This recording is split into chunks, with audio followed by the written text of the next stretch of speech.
Welcome everybody to a very special evening program to discuss the perils and promise of judicial elections. Do they matter?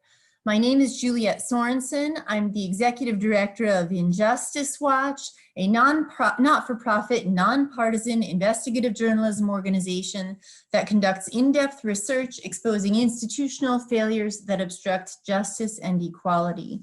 I'm also a clinical professor at Northwestern Law School, and I'll be your moderator tonight.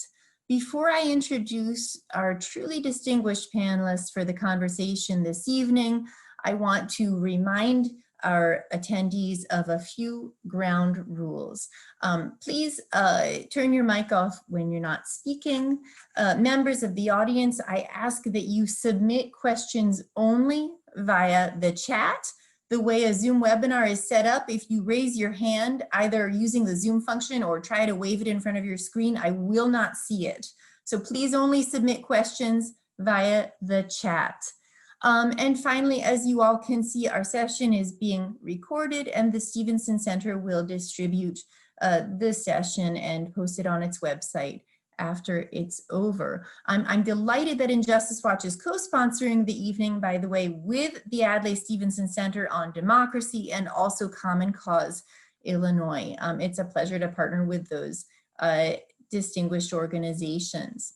I'm going to segue into introducing the panelists, but before I do, you're going to see a poll distributed to you, audience members. These are baseline questions about your engagement in and interest in judicial elections.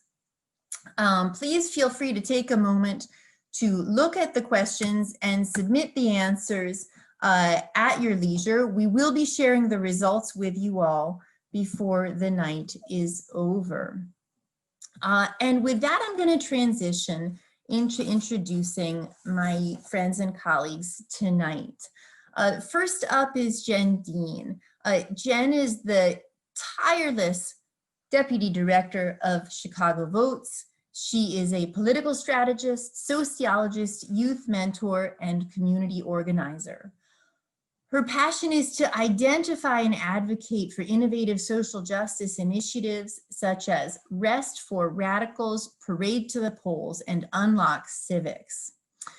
Unlock Civics is one initiative we'll be focusing on tonight. The legislation that she co-drafted turned Cook County Jail into the first jail in the country that is an official polling location. And it was first a polling location in 2018. And it's my understanding that Cook County Jail will again become a polling site for the next 2 weekends. Early voting in Chicago extends to the jail thanks to Jen and Chicago Votes. She also successfully advocated for the Reentering Citizens Civics Education Act, which some of you may be familiar with. It requires anyone leaving prison to receive 3 90-minute peer-taught civics classes that were designed by DePaul and Chicago Votes. And Jen, I know some people who participated in that peer teaching and found it to be a really rewarding experience. Okay, and we have poll number 2 or question number 2 coming up. So folks in the audience, take a moment to look at question number 2. Thanks for plugging the Injustice Watch Cook County Judicial Election Guide. I promise I had nothing to do with that question in question number 2. So next up, I'm so pleased to introduce Bob Galhotra, Kulmeet Galhotra. Bob is the sole proprietor now at Galhotra Law, where he focuses his practice on criminal defense and civil rights.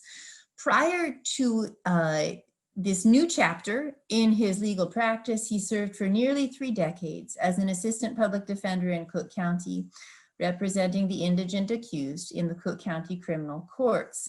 For a number of years, and at the time of his retirement in 2019, he was a supervisor in the Homicide Task Force, which is a special unit in the Public Defender's Office that exclusively handles homicide and capital cases.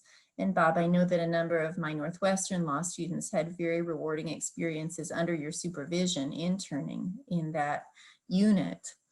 Bob has participated in the judicial evaluation process, both as an evaluator for the Alliance for bar associations and also as himself an associate judge candidate, and has organized a number of judicial forums at the community level, giving residents an opportunity to hear firsthand from judicial candidates. Finally, but certainly not least, I'm pleased to introduce my Northwestern colleague, Michael Kang. Michael Kang is the William G. and Virginia K. Karnes Research Professor at Northwestern Law School, and he's a nationally recognized expert on campaign finance, voting rights, redistricting, judicial elections, and corporate governance. His research has been featured in the New York Times, the Washington Post, and Forbes, among others. And his recent work focuses on issues that are particularly relevant to our discussion tonight. It includes the influence of party and campaign finance on elected judges, the deregulation of campaign finance after Citizens United, and partisan gerrymandering. Michael is the co-author of a forthcoming book on judicial elections and campaign finance, which is tentatively titled Free to Judge. So with those introductions, I know you'll agree that I'm in good company, and I'm going to segue into our questions for the evening. First, I'm going to offer myself just a bit of background. The retention of judges, what does it mean? It simply means voting to keep a judge on the bench. In other words, what you'll see on your ballot this November 3rd is a simple yes or no vote to retain a judge. These judges that you're seeing on your ballot on November 3rd were originally elected, at least in most instances, by the voters 6 or more years ago. Under the Illinois Constitution, elected circuit judges must run for retention every 6 years. And in order to remain on the bench, 60% of the votes they receive must be a yes vote. Now, as your program indicated, there are no fewer than 62 judges seeking retention in Cook County this November. Why so many? Because Cook County is one of the largest unified court systems in the country.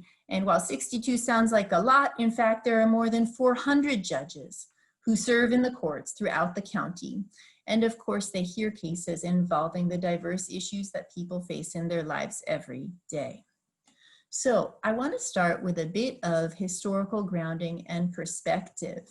Michael, Professor Kang, why do we have judicial elections in the United States anyway? Thanks, Juliet, and thanks for hosting this great forum. It's exciting to be on the panel with Jen and Bob and talk about some of these important issues. So it's a totally fair question to ask why we had judicial elections in the United States, because it's almost a unique institution internationally. I mean, very few countries, there's only a handful of exceptions, that also elect judges, and nothing near the scale that we do here. I think the last estimate I saw was something like 9 out of 10 judges face election of some sort, either to be appointed to the court in the first place or more commonly to keep their jobs in terms of retention. The irony, I think, with judicial elections is it was actually instituted to depoliticize the judiciary. So at the founding in the early history of the United States, judges were appointed. But there was a lot of dissatisfaction with how politicized that process became. And it was patronage ridden, it was dominated by favoritism. And so the move to elections in the first place was an attempt to depoliticize, believe it or not, the judiciary and make them more independent make judges more independent from politicians and partisan politics, make them accountable to the voters, which reformers thought was a better alternative. But I think judicial elections, judicial appointments, the whole process has always been sort of a cat and mouse game where the political process sort of tries to overtake the judiciary. Judiciary is important. It decides a lot of policy questions. There's an important effect on people's lives. And so the political process is always trying to capture judicial politics and take it over. And reform always tries to remove judicial appointment and retention from the process over and over. So we've seen this cycle where we started out with appointments, moved to elections. There was a move then from partisan elections to nonpartisan elections. And then during the 20th century, a move toward merit selection, which is, as most probably in the audience already know, is some sort of combination of appointment, recommendation by commission, and then retention elections on the back end. And today I think we're seeing another kind of struggle with where elections are, even where merit selection is, because of concerns about judicial campaign finance and the kind of partisan polarization we have today, that elections are getting more and more politicized. So we may again see some sort of push to reform judicial elections and make them more insulated from the political process once more. Of course, that's just going to be an ongoing cycle where the political process tries to retake judicial politics in one way or the other. But that's sort of where we stand now, and how we got from, judicial appointments all across the country to a system where we have so many judicial elections now. And you mentioned a figure, I want to be sure I understand it correctly. You said that something like 9 out of 10 judges in the United States face some type of electoral process? Right, state judges, yeah. Obviously the federal judges is a different process and have lifetime tenure. Well, that has noble origins that you've described. The process is still striking me and probably a lot of voters, as clear as mud. Jen, why did Chicago votes choose to focus such significant efforts and resources with regard to outreach, education, registration around this question of voting for judges? Yeah, so it's definitely a long history at Chicago Votes. About 5 years ago, I was mentoring a young man named Alvin, and he was going through the Cook County court systems, and I was his mentor. So part of my job was to show up at court with him and be his support system. And I had, at the time, just graduated from University of South Florida. I got my master's degree in sociology. I felt like I knew everything, but I had never actually spent time in a courtroom. And when I went with him to court and I saw how his judge was treating him, it broke my heart, because that was the first time that I was actually truly caring about somebody who was going through the court system, and I saw the impact the courts were having on his life. So he went through 2 years of showing up, through being required to write 4,000 times, "I will not be late to court," was what his judge made him do. And that was a 2-year process where eventually he was determined innocent and all of the charges were dropped against him. And so I saw 2 years of somebody who I really cared about, their life taken away by the court system in Cook County. And that really inspired me to understand the system itself. I thought I knew everything out of graduate school. I realized I did not know anything at all, because what you learn in school is not always applied to real life. And that's something that we need to understand as academics. And so going through the court system with him, I started to understand that when young people were called, they were not allowed to advocate for themselves. And that was something that I never understood before, and how much power a judge has over somebody's life was the first time that I understood that. And so at that same time, we were organizing around Laquan McDonald and making sure that there was justice for him. And so we were always making sure that police were held accountable, but there was another step after that, and that was judges. And there's only so many judges in our Cook County court system where we can actually evaluate them, hold them accountable, and make sure that they're diverse and quality judges. And so when you organize around that, it's very important to focus on the people who are most impacted, and that is people inside Cook County Jail, and that is people inside of Stateville, Menard, all these prison and jails. They are the ones who are most directly impacted by judges, and the people in jail in Cook County and across Illinois, that's 20,000 people who are able to submit a ballot on judges that who either impacted their lives for the better or for worse. And so part of our organizing is to, one, register people who are in jails, and also inform them that you have the right. You are not convicted guilty when you are sitting in jail. For the most part, you are going through a due process according to our Constitution. And the US Constitution says you are not guilty until proven guilty. And so people sitting in jail, 94% are innocent. Like, you are not, they're just sitting there because they can't afford bond. And with that, those people are eligible to vote. And through Illinois, that means 20,000 people. But across the US, that's 750,000 eligible voters who are directly impacted by judges and our criminal justice system that have real weight in their vote.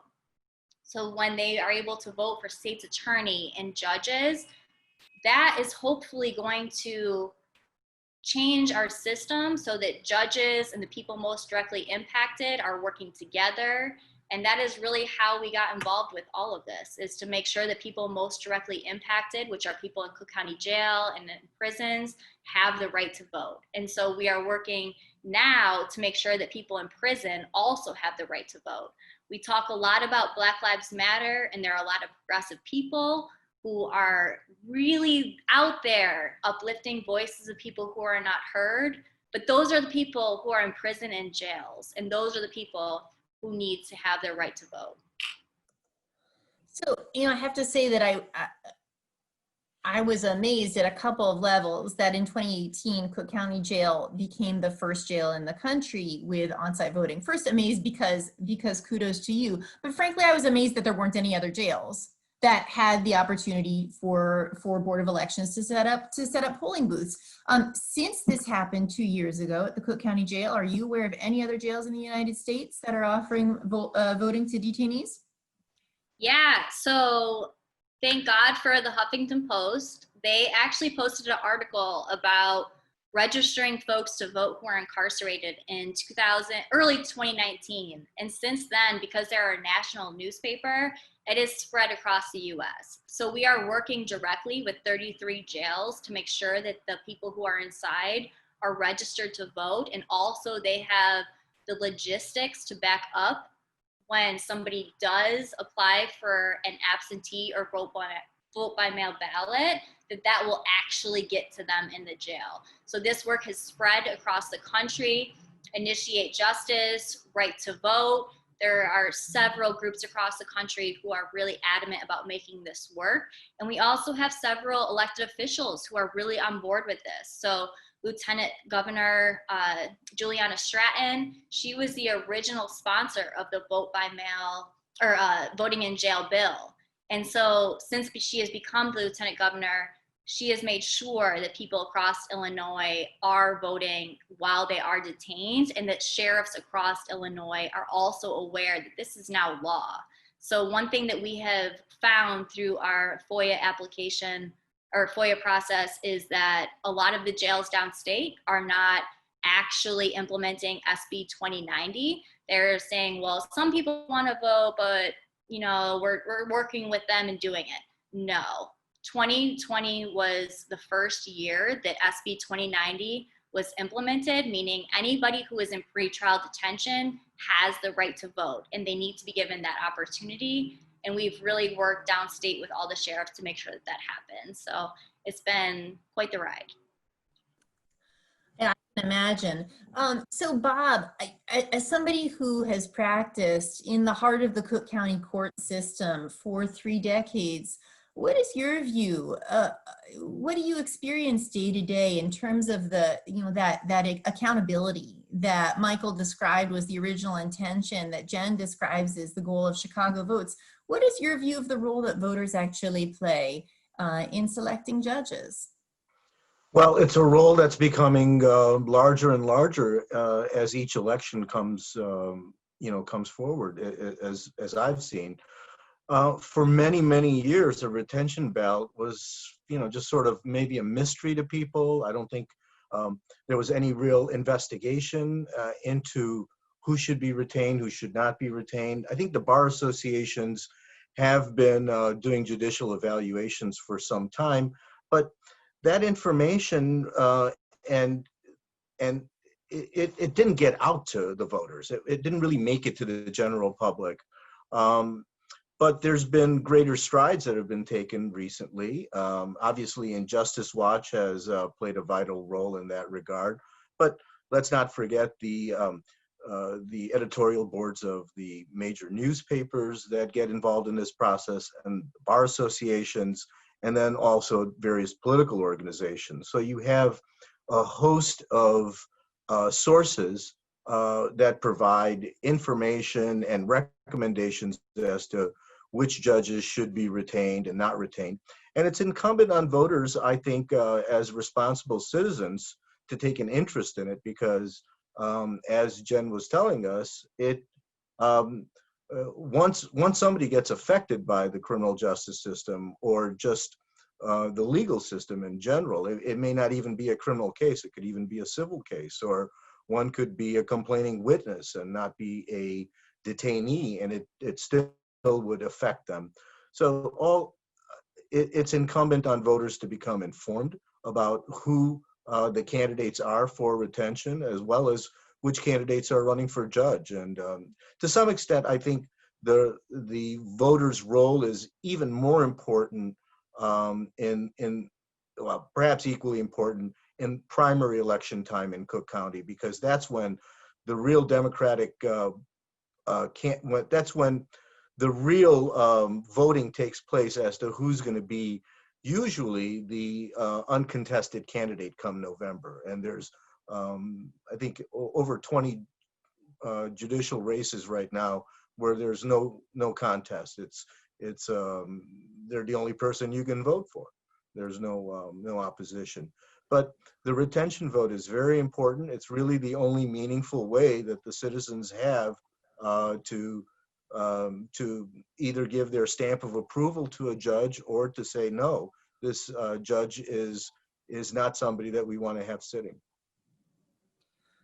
Yeah, so I want to pick up on the point that you made that you've seen voters, and let's be clear, voters beyond practitioners, right? Voters beyond lawyers who practice in the court system, who actually have regular exposure to judges and are therefore able to make some type of informed decision, are becoming more and more engaged. And you mentioned a few different sources, including bar associations, including, yes, the need that Injustice Watch perceived, which was to do a very complete, deeply researched judicial elections guide, which we do for the primaries and also for the retention election in November.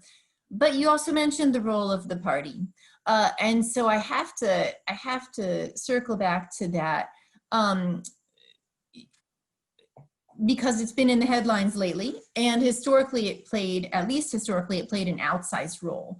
So Michael, let me ask you that for a starting point. In Cook County and beyond, what role does the Democratic Party here, and more generally political organizations, play in judicial elections? So in Cook County, I think probably Bob and Jen know more about kind of the scene on the ground here. I'm sort of a relative returnee. I grew up here, but I only came back to Chicago a couple of years ago. So I don't know the judicial scene as much as well as I'm sure my co-panelists know it.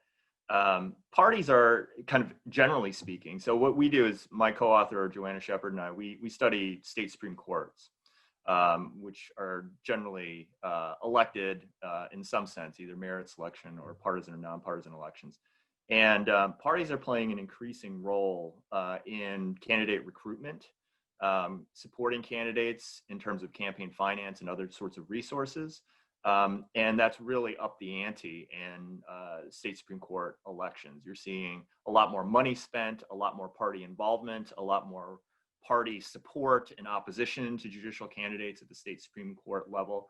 And that's really increased the politicization and the kind of intensity of campaigns. And some of our work shows that the more ads, the more competitive and the more intense the campaign environment is for state Supreme Court justices, that has clear effects on their judicial decision making, that it makes them, for instance, more conservative in criminal cases and criminal appeals. They sort of cover their behinds in judicial elections, and they don't want to be outflanked and being accused of being soft on crime. So I think parties generally, we live in an age of partisan polarization or hyperpolarization, where partisanship kind of captures most of national politics, a lot of state politics, and even local politics today. And that sort of expanded into judicial races, which I think Bob had mentioned.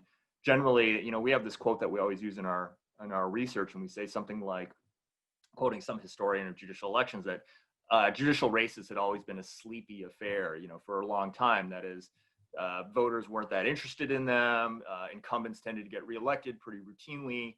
Not a lot of money spent in that, not a lot of advertising spent on that. And that's really changed, certainly at the state Supreme Court level, where you see the money increasing by bounds, the amount of attention that the parties pay to it, and the amount of money and attention that interest groups pay to it, because I think they've understood they're spending a lot of money on lobbying and campaign finance and influencing politics in lots of different areas. But the return on investment in state Supreme Court races is pretty high. I mean, you can really change state politics quite a bit just by flipping a few seats, which is harder to do at the state legislative level or even in the governor's office. And there's less competition there, even as that's changing. You can spend a bit of money, like as I'm sure we'll talk about in the Caperton case. That was $3 million flipped the West Virginia State Supreme Court. $3 million is nothing when you're talking about federal elections, but when you're talking about a state like West Virginia, you can really affect the composition of the court there and affect really directly the kind of law that the state Supreme Court makes. Yeah, thank you. And I want to circle back later in the conversation to talk about those legal and ethical constraints. You mentioned this notion of judges tending to, in an era of partisanship or having to answer to the party, some evidence that, for example, they don't want to appear soft on crime, right? That if you have a high-profile case, a heater case, as it's known in these parts, that you don't want to give that impression in the press, for example. So, Bob, based on your experience, what have you seen in the Cook County courts when it comes to heater cases? You've certainly defended a few, and I'm curious what your view is about how judges should be accountable or answerable. Because it's true that their day jobs are not ordinary politics, and they don't really have constituents like, for example, members of the city council or legislators. Well, you know, heater cases, as the local jargon, it is accurate. That's what you'd call a very controversial case. They're assigned to judges based on some sort of random computerized selection. At least that's the understanding. However, it's sometimes remarkable where these cases wind up, and you know it makes you wonder. So there's been some skepticism. I'm not sure how well grounded it is about the random assignment of judges. But with respect to the accountability that judges have, obviously judges would say, well, you know, if you don't like my decisions, you can appeal me. But a not guilty decision is not very easy to appeal. And, you know, that's probably most striking in situations where in Illinois, you of course have the right to what they call a bench trial, which means a judge can decide your fate. And and I'm sure you've seen the history of heater cases involving police officer defendants that routinely go in front of judges and not juries. Of course, the Laquan McDonald case was a rare exception in that regard, but I think that's due more to the particular jurist in that case than, you know, the standard norm in Cook County.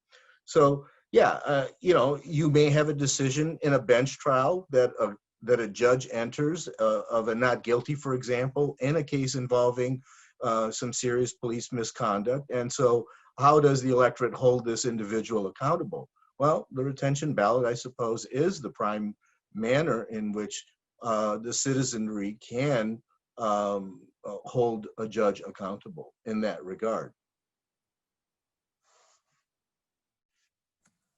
So it is the prime manner, and yet I have to, and by the way, you know, folks in the audience, keep the questions coming in the chat. I'm going to do my best to incorporate all of them, but I am going to take a question that was recently posed because I was about to pose a similar one.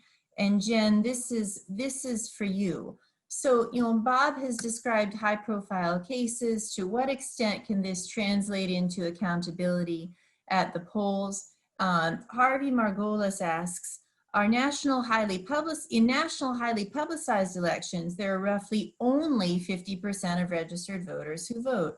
For judges' retention voting, there is extremely minimal publicity and therefore a public dearth of knowledge regarding retention of judges, and therefore only extremely interested judges will have any idea of who to retain. I think this program is preaching to the choir. Well, maybe I'll just inspire that choir. Maybe that's the point of tonight's program, if it's all you choir members out there. How can this be fixed to get information to all the voters? Jen, what do you think? That's a great question, and thank you for asking.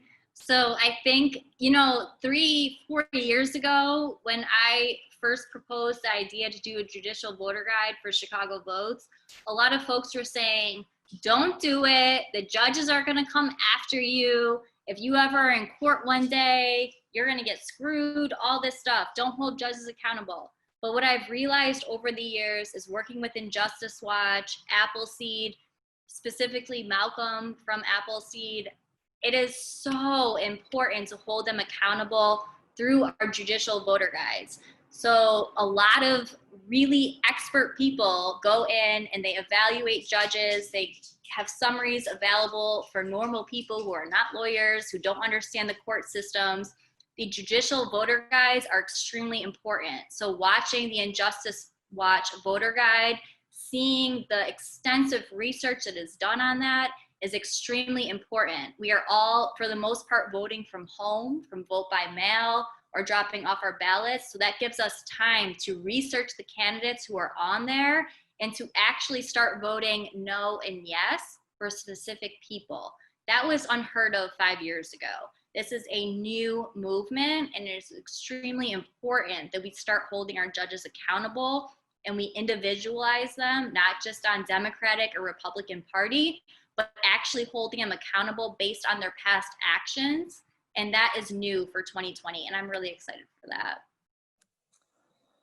So before I move on from you, Jenna, I do have another question, and I want to get back to the effort to register voters at the Cook County Jail, because not only did you facilitate the establishment of a polling place there, but as I understand it, Chicago Votes has undertaken a massive voter registration effort there as well. And you may know that actually, although Injustice Watch's guide was originally only in digital form, we've committed this year to also providing our guide in print version to detainees at the Cook County Jail. So tell us a little bit about that effort. How does it work? How does Chicago Votes go about voter registration drives within the context of the jail? So that is a dream come true, that there is voter education happening in the jail. Thank you to Injustice Watch for making sure that that happens. And I know y'all are stuffing envelopes today at the park. So that is it. That's the work that has to happen to make sure that educated voters are available to cast their ballots. And for us, we entered Cook County Jail in 2017. We had worked with Michelle Mabecchiani, who I'm sure a lot of folks know, who was going by herself into Cook County Jail and doing voter registration. Quinn Rollins was also part of that effort. They were doing voter registration in Cook County Jail without any major program backing them. And so part of the ask to us was to make sure that people were consistently entering the jails, doing civic engagement on a sustainable basis. And so that's why Chicago Votes was chosen to do that. And so since 2017, we've been going into the jail consistently doing voter registration and facilitating conversations between the jail and the Chicago Board of Elections to make sure that every eligible voter in the jail has the opportunity to cast their ballot. And so when we were registering voters in the jail, a lot of folks were saying to us, this is great, we want to register to vote, but how do we actually vote if we're still going to be here? And on top of that, we don't have access to the newspapers, internet, social media that everybody else has. And you have to remember that people who are in Cook County Jail, some folks have been there for 9 years, 2 years. Like, these are normal sentences for folks who have not been convicted of a crime, but are simply there because they cannot afford to pay their bail to get out. And so within Cook County Jail, 94% of the folks who are in there are eligible to vote. And on a statewide level, that's 20,000 people across Illinois who are eligible to vote in pretrial detention. And so working with Lieutenant Governor Juliana Stratton, Representative Chris Welch, and Senator Omar Aquino, we passed SB 2090, which essentially requires anybody who is serving time in Cook County Jail or any jail across Illinois, if you have yet to be convicted, you are eligible to vote. And so that requires every sheriff in every jail across Illinois to work with their clerk's office to come up with a list of eligible voters and then figure out how to get ballot applications to them. What we are running into right now, we just completed a FOIA process. Thank God for Paul Jones, who submitted 10 FOIA requests for us to all of the clerks and then 10 FOIA requests to all the jails. And we found out what's happening. Are eligible voters able to vote in jails downstate? We know it's a success in Cook County, but what about downstate? And so Paul found out that the jails downstate, even though on January 1st, 2020, it became law that anybody in jail in Illinois who is serving pretrial detention is eligible to vote. And out of those 10 FOIA requests, only eight jails specifically were not following the law, and only 2 are actually following the law to make sure that voters detained inside can vote. And so with that, we have a lot of work to do, but there are 750,000 eligible voters across the US that have a right to vote. And when we talk about Black Lives Matter, and a lot of progressive people are on board with that, but however, when we talk about voting in prison and actually giving a vote to people who are detained, there's a lot of questions that are brought up.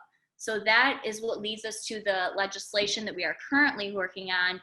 Voting in jail has happened. Like, that is the law. So at this point, if you are in jail and you are denied the right to vote, lawsuits are eligible. Like, you can do that.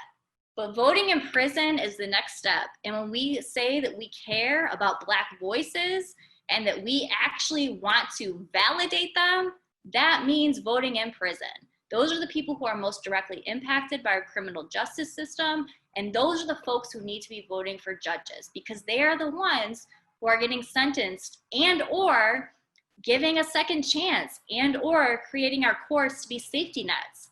One of my best friends has had an incredible success story because a judge picked up her case that cared about her. That is important. So now she has custody of her kids. That is everything to everyday Chicagoans. We care about our families, keeping them together.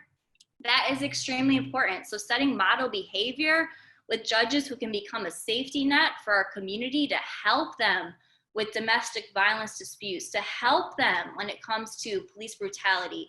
Those are the judges that we need. We don't need judges who are sending people into cages for 30, 50 years. That is part of our past. We are looking for judges who are now going to help our people.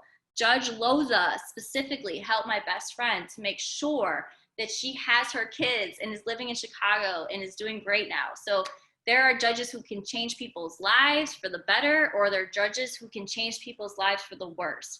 And we are interested in the judges who are really going to change the system and turn it into a safety net versus a place where people are being sent into cages.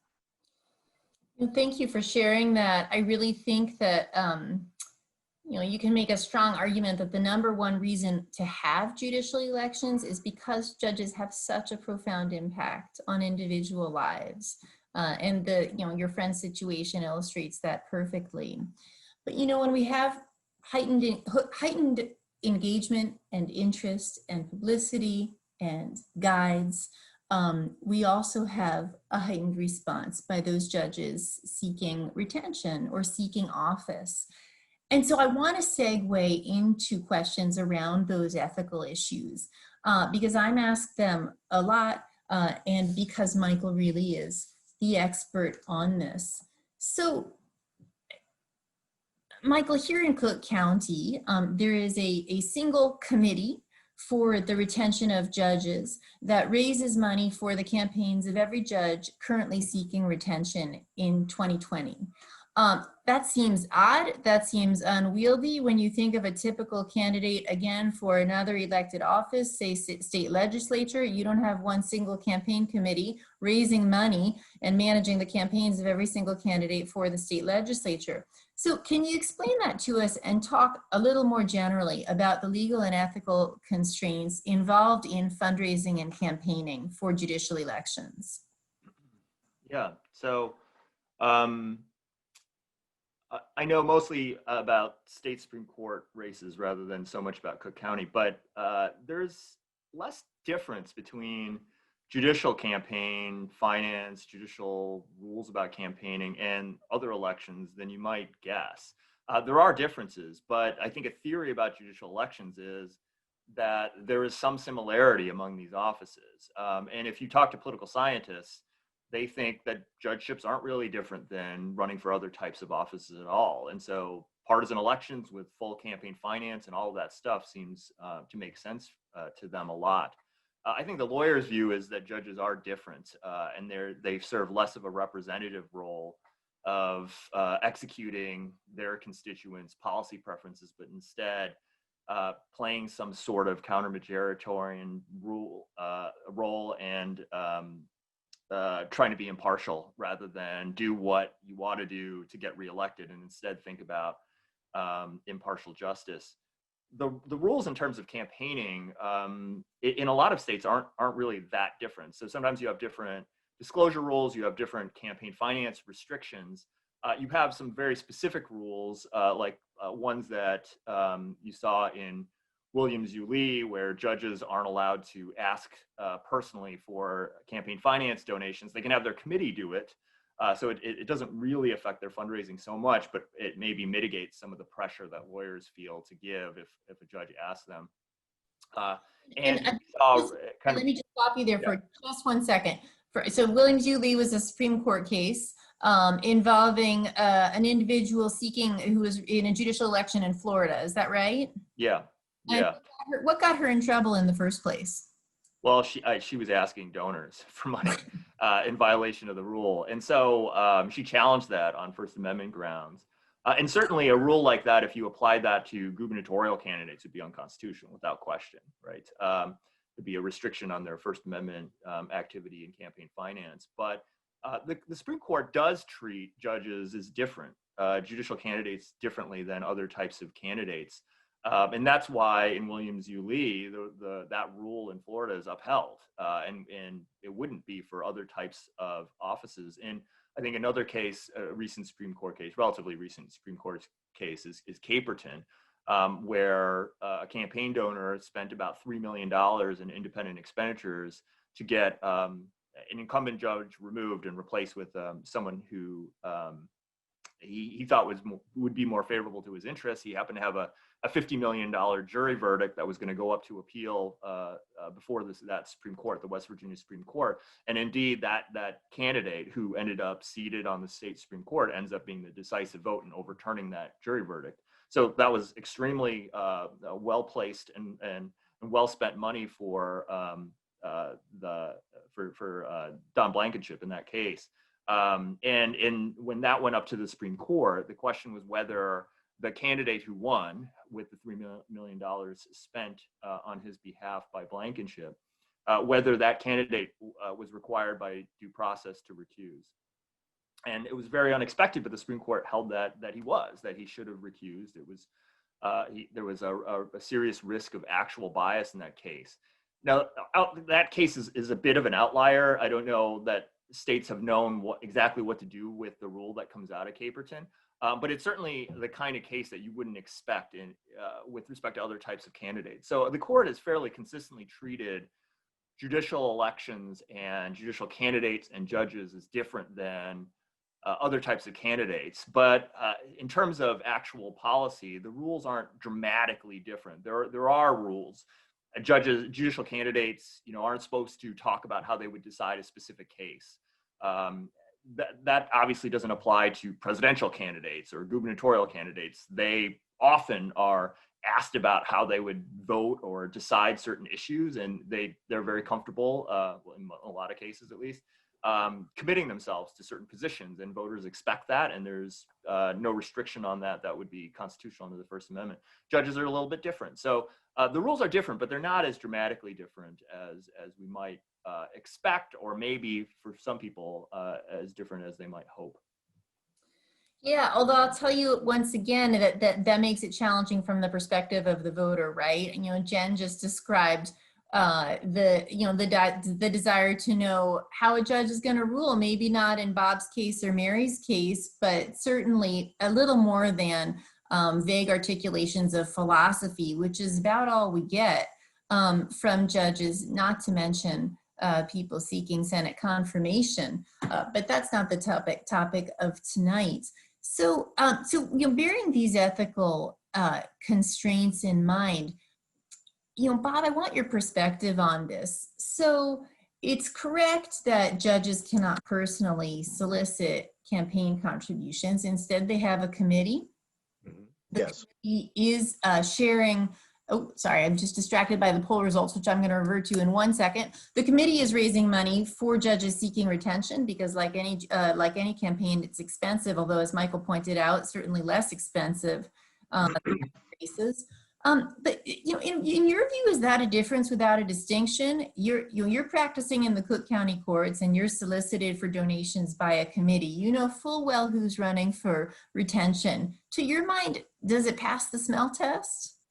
Well, in Cook County, it's a little strange because you're really not going to have individual judge committees soliciting funds from you. They have this one, we're all under one tent kind of committee, and that's headed by a host of former judges.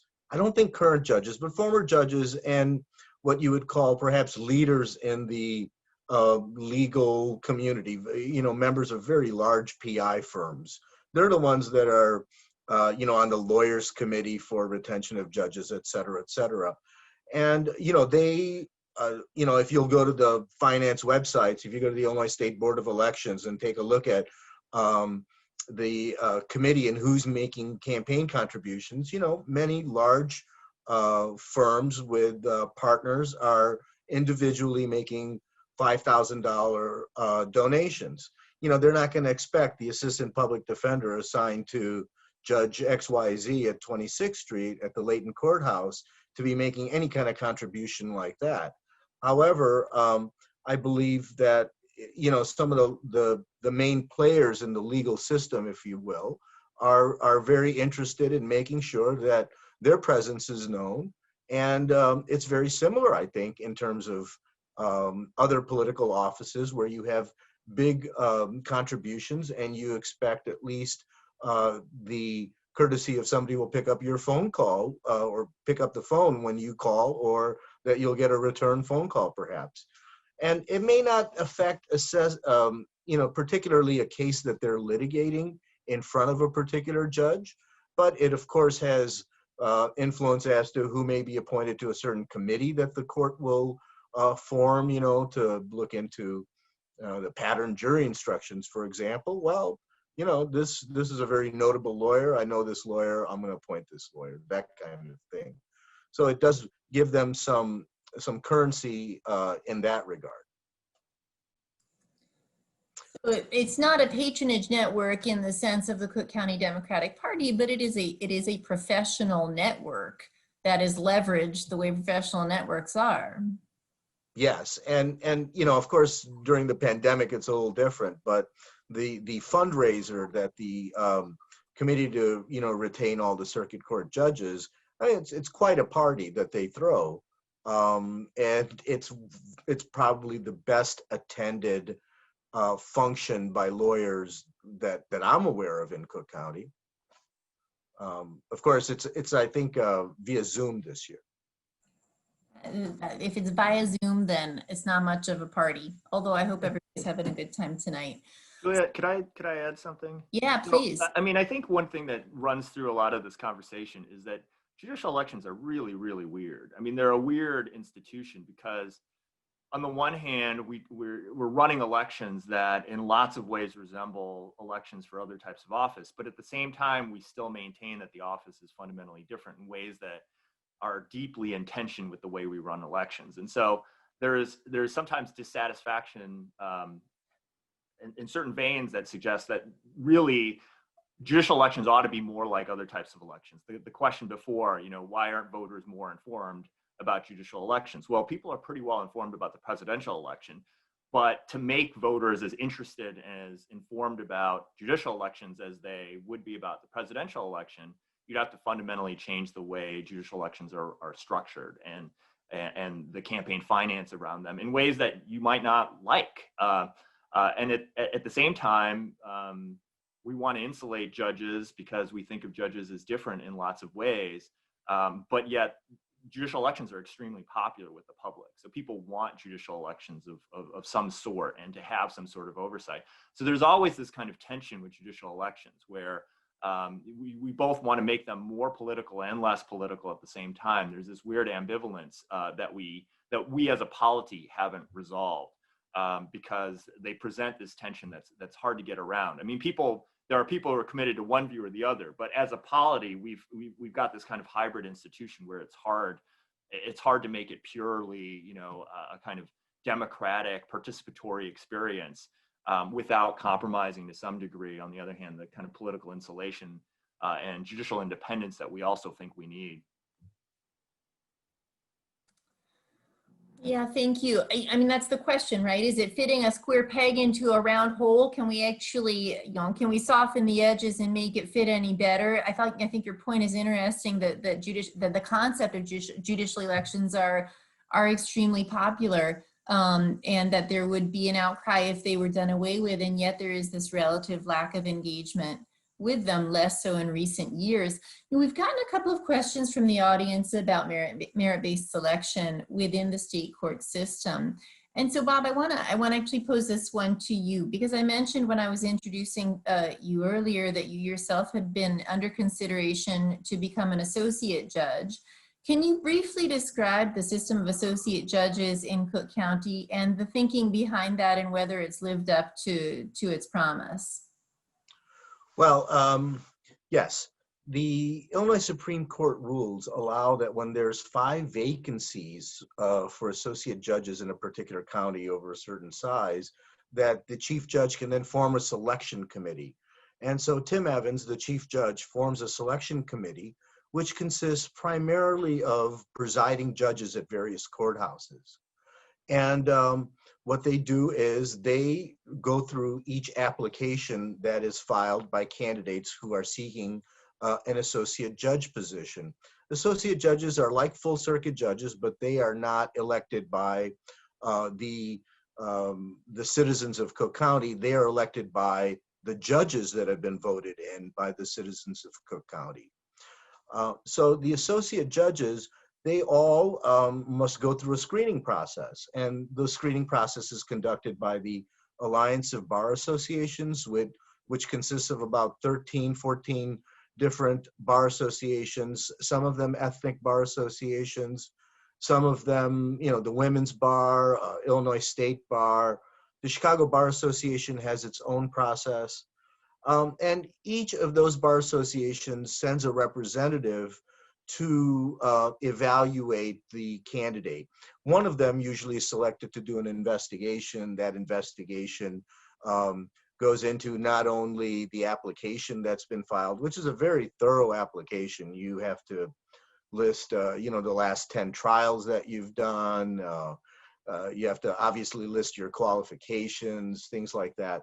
But then those bar associations evaluate the judges as either recommended or not recommended, or qualified or not qualified.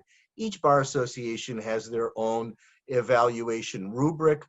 Some provide written evaluations.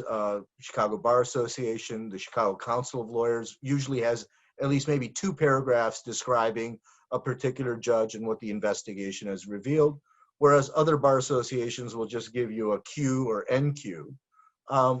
So there's a great deal of variety in the quality and breadth of evaluations done even by the bar associations. And ordinarily, as long as a candidate has not been found not qualified or not recommended across the board, they will have a chance at sitting at that table and being interviewed. All of the candidates that apply, I think last few times, over 200 candidates have applied for some, 10, 12 judicial openings. And so the screening committee then will select twice the number of openings that there are. So if there's 12 openings, they'll select 24 candidates out of the 200 plus candidates that have applied. All of them, of course, will be interviewed. And then the judges have I think, a 1 week period within which they vote on who out of those 24 candidates will become judge. They can even write in a judge if it's not on the list, if they're not on the list. And that remarkably has been done a couple of times in the last few years, very rare. But for the most part, judges then call each other and get lobbied by other people as to whom to vote for. And it becomes, I don't want to say that but if you don't make the finalist list, obviously the judges don't vote for you unless you're a write-in candidate. So it's a very interesting process. It's, I suppose, the closest Cook County gets to merit selection, but notwithstanding that, there are still sometimes candidates who are selected because perhaps they lost a judicial election in a race that they were appointed to fill a seat, but then they lost the election. Well, maybe out of the kindness of the full circuit's heart, if they really like this person, they'll make it to the associate list and will get appointed as an associate judge. So it's an interesting process, but it's more of a merit selection than obviously anything else that we have. Yeah, no, it's also my understanding that it was an effort also to diversify the bench in Cook County. The Cook County Judiciary does not actually reflect. Well, that and the sub-circuit, the whole sub-circuit statute, which allowed sub-circuit races, that I think was also a big one on diversity and providing more representation from the community of the judiciary. But yeah, the associate process as well. Yeah, thank you. And I actually, in Justice Watch, got data from the Chief Judge's office just yesterday. And so I can tell you that in 2020 in Cook County, 66% of the judiciary remains white and 55% of judges are men. And I am struck by the comparison to diversity in other local government bodies like Chicago City Council, for example. So I'm going to start incorporating a couple more audience questions. Jen, this one's for you. A question has come from the audience, and I will tell you that I have gotten this question from people from all walks of life for the last 2 months. People who have no familiarity with the court system, impacted community members, lawyers who have practiced law in the court system for decades. The question is, should we all just go out there and express our disdain for the system by voting no? What's your answer on that? So from a nonpartisan perspective, I never endorse judges. So everybody is held accountable. Voting no for everybody is a strategy that could be effective based on the organizer that you are. However, if you are coming from a place of you really want to understand our judicial system, there are some great judges out there who just don't deserve a no vote. So I really encourage you to really invest in the voter guides from Chicago Votes, Injustice Watch, Appleseed. Really figure out who is serving our communities and who is upholding a system of white supremacy. And it is extremely important that we do vote no on judges who have been around forever, who have been upholding this system. And it depends on who you are. So if you're in Cook County Jail or a jail downstate and you don't have access to newspapers or what's going on in this world, I'm sorry, but a judge needs to work for my yes vote. If they are not proving themselves to be an ethical, diverse judiciary, then I am voting no.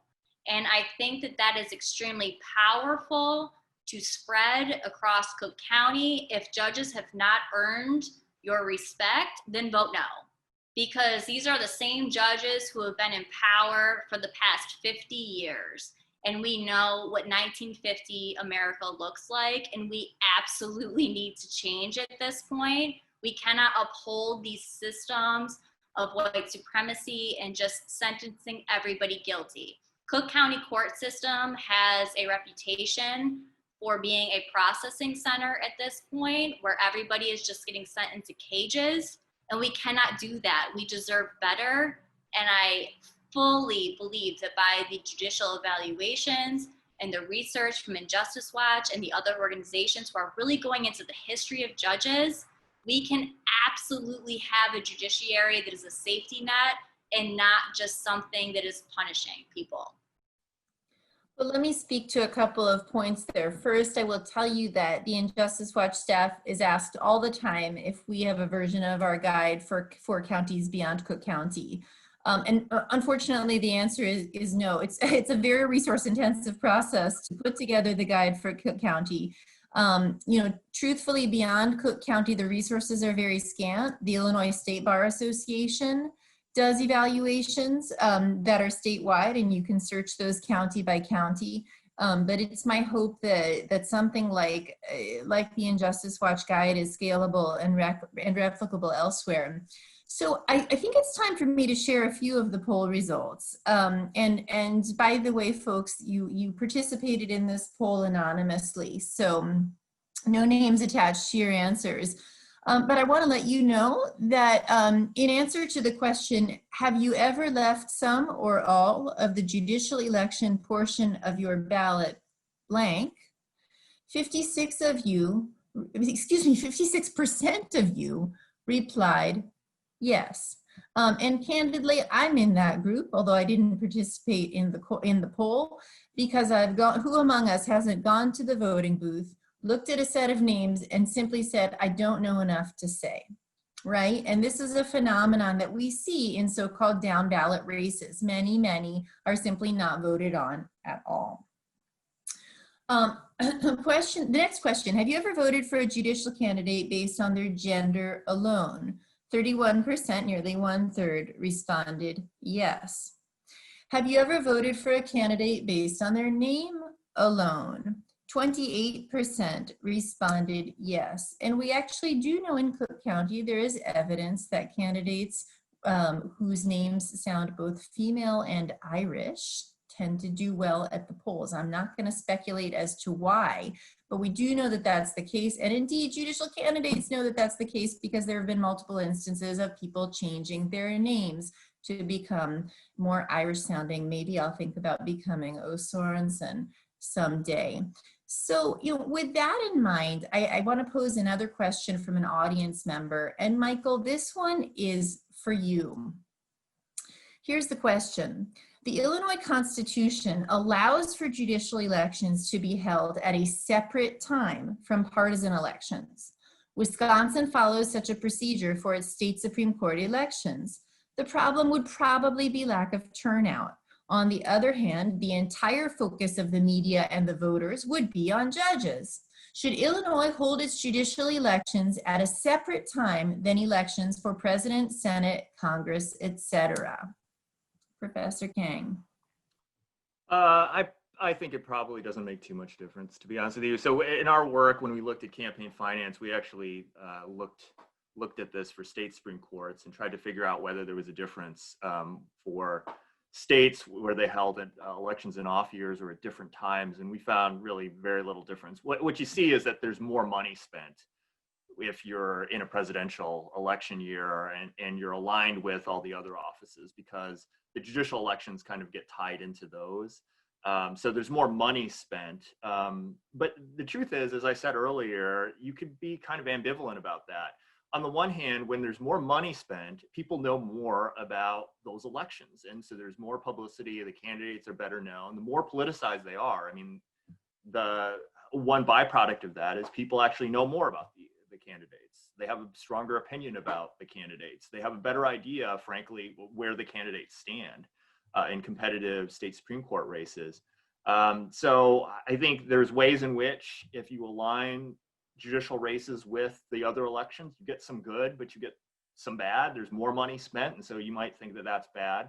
If you put it in an off year, or you time up the election, you know, at a different time of the year than the other elections, you're going to see a lot less turnout, because people aren't going to necessarily show up just to vote on, you know, the local court races. And so that has some pathologies too. You have only certain types of voters that show up for that, and they have different preferences than the general electorate. So I think there's no magic bullet in this. And I think all of this kind of goes back to this idea that judicial elections are just fundamentally kind of a weird institution, where it's hard to get all good or all bad, given that we're trying to appoint people or retain people for an office where we think that there ought to be political insulation, but at the same time do it through a method that requires some publicity and competition and public attention that increases the heat in these elections. Yeah, you know, I tend to agree with you. I mean, there's this phenomenon of leaving those down ballot races blank or relying on sort of arbitrary heuristic devices like those poll questions we're trying to get at. But I'm concerned that the turnout would just be dismal if we had a different time. Yeah, I mean, I think when you mentioned that the poll result where a lot of voters leave some of the races blank, I'm not that troubled by that, actually. So I think the theory with retention elections is that most judges will get retained, right? Like if you had retention elections where like 2/3 of the judges weren't retained, then you'd have to really rethink of whether this is the right way to do things, because there's something wrong in the appointment process where judges are being turned over at that rate. So I think one of the premises, whether it's right or wrong, but it's a premise of retention elections, is that most judges in our system, whatever it is, are doing a good enough job that we don't need to have competitive races and subject them to the same kind of electoral competition that we might for other kinds of seats. Now that could be wrong. I mean, it might be the wrong choice, but I think that's kind of one of the assumptions in retention elections. And so the fact that, you know, you see a bunch of races and you don't know a lot about the candidates and you leave some of those blank, it seems to me like part of the assumption underlying the system. And if you want a different state of affairs, that comes with a lot of other baggage as well. So it's hard to avoid that. Yeah, so let me ask another question from the audience, from Bonnie, related to politics and judicial elections. Bonnie wrote, the Democratic Party of Cook County sent postcards endorsing all the Democratic candidates. Not quite all but 2. Despite the fact that several were under indictment. Okay, I'm going to respond to this, and then I'm actually going to seek your input on this as well, Bob. Or deemed unqualified by multiple bar associations. Is that ethical, or is it too much to expect ethics in politics? Bonnie, I still expect ethics in politics, and I hope we all do, because we certainly deserve it. It's part of our social contract. Now, you're correct that there are 2 judges, or as until last week, there were 2 judges who were in what is colloquially known as judge jail. They had been reassigned to administrative duties pending investigations of their conduct before the Judicial Inquiry Board. One of those was Mauricio Araujo. Last week, the Judicial Inquiry Board concluded that Judge Araujo had engaged in misconduct, quite specifically sexual harassment, and Judge Araujo will not be seeking retention. So FYI, you will see his name on the ballot because those ballots have already been printed, but it frankly doesn't matter how you vote for him because he is not seeking retention. The other judge, Jackie Portman Brown, was indeed endorsed by the Cook County Democratic Party. And in a move that has prompted lots of speculation, the Cook County Democratic Party also did not endorse the current presiding judge of juvenile court, Judge Michael Tuman, who has been a judge in the Cook County court system for an extremely long time. So, Bob, let me turn to you. What's your view on the party's position and whether or not it is ethical? Well, there's been a lot of speculation and inferences that have been drawn about why the party did what they did in this particular case. Speaking of Judge Tooman, some have speculated that it had to do with the Jesse Smollett investigation and the special prosecutor being appointed after the petition had been filed, and Judge Leroy Martin had selected Judge Tooman to decide that issue. He, of course, appointed Dan Webb to be the special prosecutor. So some believe that this is payback to Tooman for that. But during the committee vote by the Democratic Party on this issue, there was reporting that clearly articulated that the reason was they felt Judge Tooman was sort of behind the times and was not receptive to some reform measures that were being advanced by many progressive groups with respect to juvenile justice issues, and particularly with respect to the incarceration and detention of very young minors. I think the Cook County Board had enacted an ordinance which was barring youth under 13, I believe, from being held in the Juvenile Temporary Detention Center. Judge Tooman ruled that that was an invalid exercise of the county's home rule, that they were not allowed, that it was invalid. And that ruling then was affirmed on appeal. So some believe that this is also a backlash against the judge's stance on that issue. But of course, it scratches your head because there are so many other bar groups. Every bar group, by the way, found Judge Tooman to be qualified for retention and recommended that he be retained. But the party politically did not want to advance Judge Tooman's retention. So on the other hand, they did with respect to Jackie Portman, who several bar associations found to be not recommended and not recommended for retention. And that was, of course, I think she had a minor family member, a minor as an age.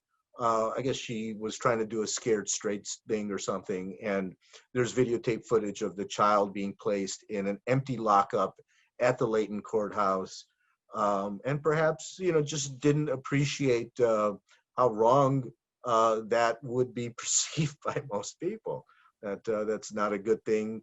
But, I think other folks in other bar associations, I think several bar associations still recommended that Judge Portman be endorsed. And of course, with respect to Judge Portman, there were some issues with respect to a call that she used to had, and there was a lot of criticism in the way that she ran that call and the way she treated the staff. And so, I mean, there have been some shortcomings perhaps with respect to Judge Portman, yet the party did not go that way. So why? Well, these are political dynamics that are at play clearly, and it's for the voters to sift through this and separate, these issues out and vote for whom they believe is the right candidate to be retained. But all of this is a product of being informed. Without having this information or without relying on sources for that information. And my personal belief is you should always have multiple sources. It's hard to just go to one source. You can't get all the particular facts of a particular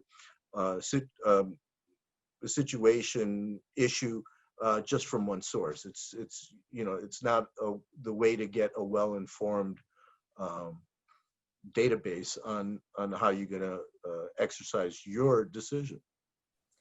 Well, I agree. And this brings me to a couple of more questions from our audience. First, I got a question early on about where we'll be able to see election results. And you're right, the results of judicial elections are not going to be on CNN. You know, you're not going to have Anderson Cooper or the guy with his hand on the maps for Cook County on the evening of November 3rd.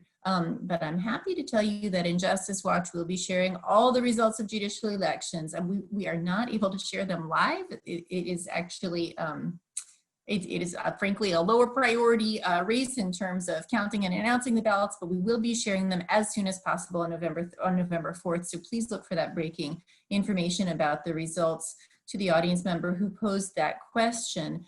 But I also got a question about the best possible way to be informed. And one very diligent audience member who says that they spend an hour and a half each night reading opinions. I really commend you because that is frankly the best way to inform yourself. You're going to the primary source. The only way to better inform yourself would actually be to be a court watcher, which is a lot of fun if you have the time, and most people don't. So Jen, what else would you recommend for this person who is so diligent about educating themselves and making an informed decision? Well, the good thing is we have internet now and Google, so use it. It's important. I've uplifted the voter guides 100 times now, so I can't express that enough. We have our ballots at home for the most part. Most people are voting by mail, which means we have the opportunity to research our ballots in advance, make sure we understand every person who is running and the power that they have over elections. So yes, judges are important, but our state's attorney is also important. And we need to really evaluate each judge and attorney and make sure that we understand the issues that they side on to then vote for them appropriately. All right. Michael, this one is for you, coming from Scott McGeary in the audience. And I truly do not know the answer to this. Has any consideration been given, and I understand that he's asking this question to apply nationally, by governors or legislatures to changing a retention system to another process, such as the election of judges by the legislature or confirmation by the legislature on gubernatorial appointment, which is used by Virginia, where I live? Yeah, I mean, there's a diversity of selection methods that I'm trying to find the chart in one of our articles that we always have, showing the kind of diversity of selection methods, and they include sometimes, in a few cases, we have charts like this, which shows you like just lots of different methods, like legislative appointment, gubernatorial appointment with retention elections in the back end. There's just basically every kind of combination you can imagine. And so I think, though, we've seen a movement more toward merit selection. That was something that happened in the early 20th century-ish. And we still see states once in a while moving that direction, but there hasn't been a ton of change over the last 30 years or so. In a few states where you've got either partisan or nonpartisan, they sometimes consider either switching to the other or moving to merit selection, but very few places where there's consideration of legislative appointment. That's actually pretty rare. I think there are maybe 2 states or something like that that do that. So there's a little bit of ferment in terms of political reform and rethinking the way judicial elections work, at least at the state Supreme Court level. But I think right now a lot of the concerns are about the role of money in judicial races, especially at the state Supreme Court level. And what we've sort of gravitated toward in our own work is toward a one and done system. That's something the Brennan Center has endorsed and a few other academics, but that you can have, if you want judicial elections, you can have them. They have their own virtues, especially when you're talking about the highest court. And there's a fair amount of attention and recognition of those races, but to not have them run for re-election, that they're term limited to a single term. And in our own work, we find that essentially when justices are in their last term, the effective money basically disappears. So when they're running for re-election, you see money have a big influence on the way that they make decisions, whether that's conscious or subconscious or anything. But when they get to whatever their final term is, when they're term limited, the money just ceases to make a difference. And so what we've suggested is it's less about the selection process than the prospect of reappointment or re-election that seems to influence judges prospectively. And when you remove that, it changes the way that they do their job. Juliet, if I may add one thing at this point. In Illinois, there is no age cap. There's no mandatory retirement for judges. So once a judge is elected, the retention process is the only thing that keeps a judge from maintaining his or her seat on the bench, unless, of course, they choose to retire.